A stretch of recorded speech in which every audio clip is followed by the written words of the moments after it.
wabarakatuh. Terima kasih pimpinan. Semoga lembut hari ini ya karena warnanya pink ya. Jadi pertama saya langsung nanggapin aja halaman 28 Pak.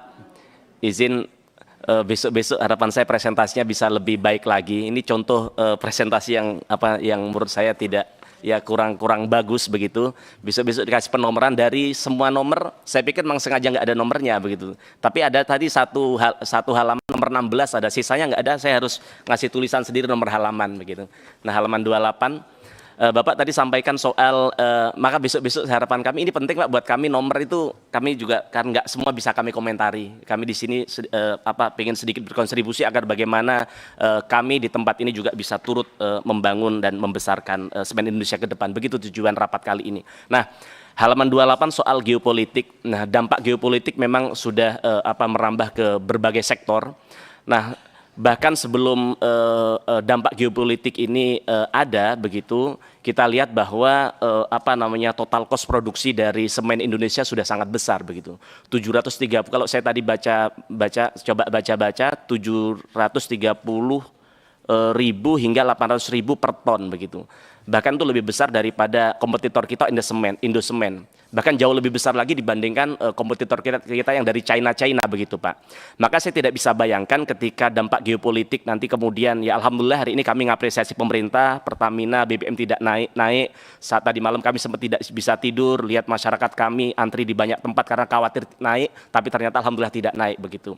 Tapi harapan kami tetap harus diantisipasi oleh semen Indonesia, karena ketika suatu saat nanti ketika naik, nah stres testnya seperti apa? Kami minta segera lakukan stres test, jangan sampai kemudian dengan tanpa adanya persoalan geopolitik ini beban kos produksinya sudah sangat besar, yang bahkan saya baca 50% itu karena energi dan juga logistik biayanya begitu.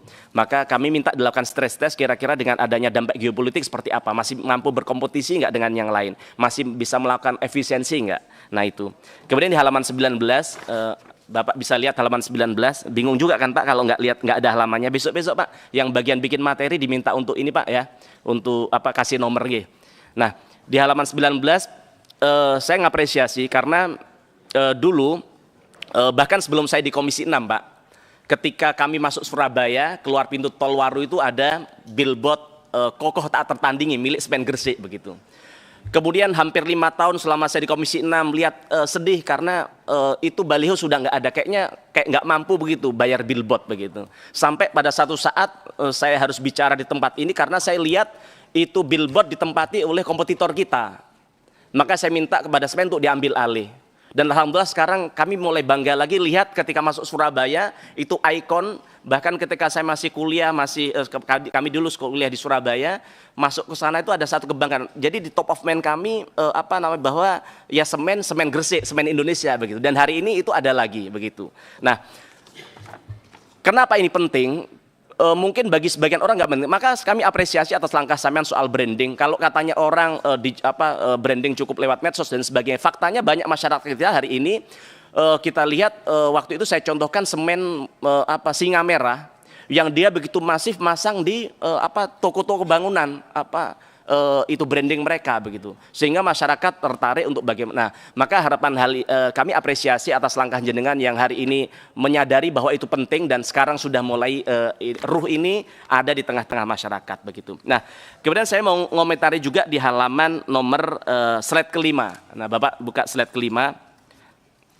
Nah, jadi Pak Dirut, kita tahu bahwa Presiden seringkali bicara di berbagai media soal bagaimana ketidakefisienan dari BUMN yang mereka punya anak cucu yang begitu banyak. Bahkan total cucu dari BUMN itu ada 800 perusahaan begitu.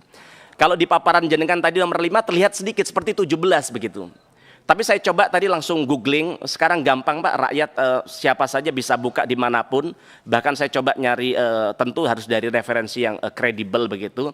Nah tapi kemudian dari situ ternyata cicitnya, kalau saya hitung-hitung ada 40, saya minta konfirmasi itu betul nggak? Saya contohkan saja tadi misalnya, dari secara singkat saya coba cari, di Semen Gresik aja ada anak cucu namanya PT Konsulta Semen Gresik, ada PT Smor yang kelola pabrik di Rembang, kemudian Semen Padang ada Pasoka, ada Bimas Paja, kemudian juga banyak lagi yang totalnya kira-kira ada 40, yang kalau ini betul 40 maka ini berkontribusi hampir 5% dari total BUMN, cucu BUMN yang dikeluhkan oleh Presiden Prabowo begitu. Nah, maka harapan kami jangan-jangan ketidakefisienan dari Semen Gresik, Semen Indonesia hari ini karena beban dari anak cucu yang banyak ini begitu, Pak. Maka harapan kami ini perlu segera dilakukan transformasi untuk bagaimana Bapak bisa fokus di bisnis inti yaitu di bidang semen.